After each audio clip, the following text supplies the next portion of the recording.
salaamullaahi calaykum waraxmatullaahi tacaala wabarakaatuhu kulanti kale oo wanaagsan saaxiibayaal halkan waa bartana youtube ee miftaax tube toddobaadkan waxaan ku qaadaa dhigi doonaa dagaalka qabow ee soo cusboonaanaya ee u dhexeeya Israa'iil iyo Imaaraadka Carabta ha yeeshee inteena u gudagelin fadlan haddii aad ka cusub tahay kanaalkeena subscribe saar gambaleelkana taabo si aad uga mid noqoto daawadayaasha joogtada ah ee kanaalkan mahadsanid tan iyo maalintii ugu horeysay ee hadalkii madaxweynaha Mareykanka Donald Trump ee ahaa in Imaaraadka Carabta uu heshiis rasmi ah la saxiixday Israa'iil Imaaraadku wuxuu dayin u adeegsado saxiixa dalal badan iyo dadka Carabta iyo dunida Islaamka oo ku dhagan inay sumcadooda xajistaan maadaama ay sheegtay inay caadi tahay inay joojiso qorshaha isu keenida ee ujeedkeedu yahay in lagu xasiliyo dhulal ku yaala daanta galbeed bangiga la wareegay daanta galbeed waxa uu sheegay inuu saxiixa heshiiska caadi ahaanta ah ay ka mid tahay in heshiiska militariga lala gaaro Mareykanka oo ay ku jirto heshiis lagu iibinayo diyaaradaha F-35 ra'iisul wasaaraha Israa'iil wax badan kama daahin Imaaraadka Carabta ilaa uu ka soo baxo shir jaraa'id oo ku xaqiijinayo in heshiiskii caadiga ah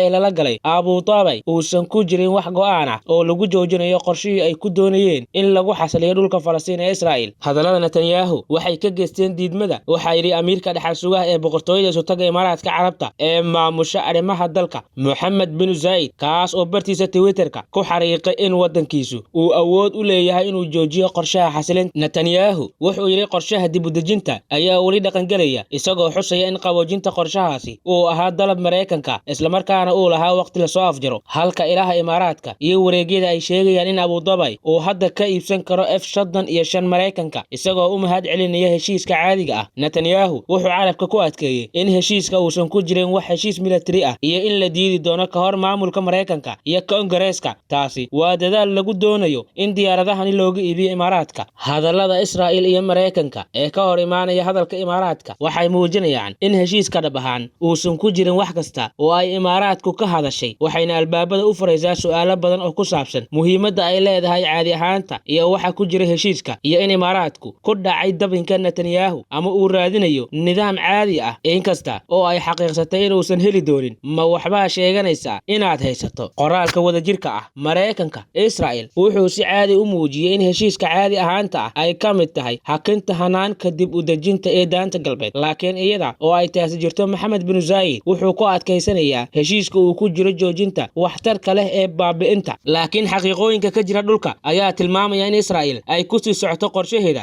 inkasta oo ay caadi u tahay Imaaraadka kaas oo Falastiiniyiintu u diideen dad ahaan iyo hoggaan ahaanba sida ra'iisul wasaaraha Israa'iil Benjamin Netanyahu u xaqiijiyay kadib in dawladdiisu ay ku adkaysanayso qorshaheeda ay kula wareegayso dhulal ballaaran dhulka ay qabsadeen daanta galbeed wasiirka tamarta ee Israa'iil Yovel waxa uu yiri qorshaha isqarinta ee daanta galbeed ayaa la dhaqan gelin doonaa mustaqbalka inkasta oo ay heshiiska caadiga ah ee u dhaxeeya Israa'iil iyo Imaaraadka uu ku jiro qodobka laga joojinayo Yovel wuxuu intaasi ku daray hadal uu qoray wargeyska Israa'iil ee Aharnoot waxa laga yaabaa inay dib u dhacdo muddo bilooyin ah waxa laga yaabaa in arintan qorshaha isu keenida ay si tartiib ah u dhici doonto laakiin waxaan ku qanacsanahay in la dhaqan gelin doono waxa uu xaqiijiyay in Netanyahu uu helay ogolaansho hordhac ah Washington oo ku aadan dhulkii ay ku noolaan jireen daanta galbeed Netanyahu waxa uu yiri Bambeeyo wuxuu dib u celiyay inuusan ka iibin dagaalyahanada F-35 ee Imaaraadka Carabta heshiiska F-35 kadib markii golihii siyaasadeed la dijiyay kadib markii la saxiixay heshiiskii caadiga ahaa dagaalo kale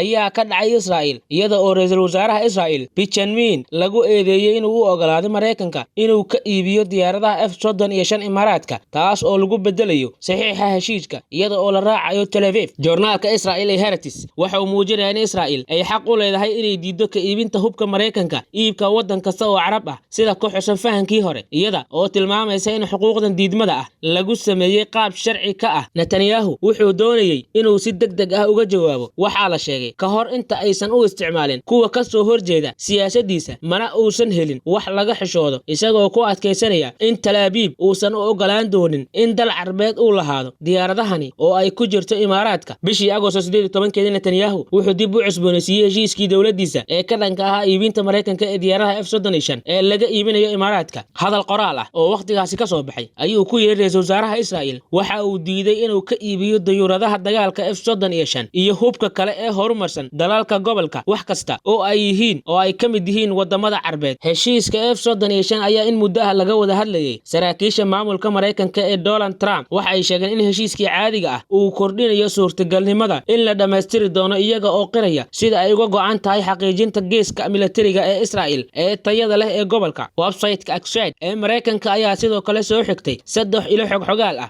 intii lagu guda jiray shir jaraa'id oo ay si wada jir ah u qabteen xogayaha arrimaha dibadda Mareykanka Mike Pompeo magaalada Tel Aviv. Netanyahu waxa uu sheegay in xogayaha Mareykanka uu ka xaqiijiyay in Mareykanka uu sii wadi doono awoodda militariga Israel ee gobolka. Dhinaciisa Pompeo waxa uu sheegay intii lagu guda jiray in wadankiisa uu sii wadi doono u hoggaansanaanta awoodda militariga Israel ee gobolka. Mareykanka waxa uu leeyahay shuruudo sharci ah oo la xiriira sareynta militariga, waxaan ixtiraami doonaa taasi, ayuu yiri isaga oo tixraacaya diidmada Israel ee ah inay ka iibiso dagaalyahanada F-35 inay ka iibiso Abu Dhabi. Wuxuu sharaxay in Washington ay rabto inay hubiso in ay siiso qalabka Imaaraadka u baahan tahay in ay iskaga difaacdo khatarta Iran. Wuxuu yiri waxaan hubnaa inaan helno dariiq sidaan ku sameyn karno annaga oo hubinayna in militariga Israel ay ka sareeyaan bariga dhexe iyaga oo aan faahfaahin dheeraad ah laga bixin. Imaaraad wuxuu isu abaabulayaa inuu adeegsado Netanyahu iyo Trump labaduba falanqeeyaha siyaasadeed ee reer Falastiin Abdel Fattah al-Qaasim. Imaaraadka ma wuxuu galay dabin ayuu ciwaan uga dhigay. Imaaraadku wuxuu baajiyay kulan 3 geesood ah oo loo qorsheeyay Mareykanka Israel jimcihii la soo dhaafay, kaas oo looga soo horjeeday mucaaradka Israel ee ra'iisul wasaare Benjamin Netanyahu ee heshiiskii la sugayay ee dagaalka F-35 ee ka dhaxeeya Washington iyo Abu Dhabi. Bogagga shabakadda Axios ee Mareykanka ayaa Isniintii soo xigtay 3 ilo xog ogaal ah, mana aysan magacaabin iyaga oo leh sababta baajinta ayaa ah qanacsanaanta Abu Dhabi ee qancinta dadweynaha Netanyahu ee heshiiska F-35 ee Washington. Ilawareedyadu waxa ay tilmaameen maalmo uun kadib markii Israel iyo Imaaraadku ku dhawaaqeen heshiis caadi ah oo taariikhi ah in durba ay sii kordhayeen xiisada u dhaxaysa labada dhinac. Heshiiska F-35 ayaa ah ahmiyadda ugu sareysa ee Imaaraadku oo uu u arkay inay xiriir la leedahay heshiiska caadiga ah ee lala galay Israel. Abu Dhabi wuxuu rumaysnaa in wax ka qabashada Netanyahu ee ku saabsan heshiiska F-35 aan la baahin doonin si fagaara ah, gaar ahaan kadib markii uu galay heshiiska. Waxay intaasi raacisay Imaaraadka waxa ay si gaar ah uga xanaaqday ra'iisul wasaaraha Israel isla sababta oo ah waxa uu sheegay xubnaha golihiisa wasiirada inuu kor u qaadi doono dareenkiisa ku aadan heshiiska ay la galeen xubnaha Congress-ka. Sidaa darteedna wuxuu go'aansaday inuu fariin u diro arrinta, sida uu sheegayo Axios. Tanjiraha Mareykanka ee qaramada midoobay Gareth ayaa dhawaan casuumaad ka heshay dhigeeda Israel iyo Imaaraadka si ay uga qayb galaan kulan 3 geesood ah oo isbuucii hore lagu qabtay qaramada midoobay. Kulanku wuxuu ahaa inuu noqdo dhacdo caan ah oo si caam ah loogu qabto sawiro iyo bayaan wadajir ah. Wakaaladda wararka Anadolu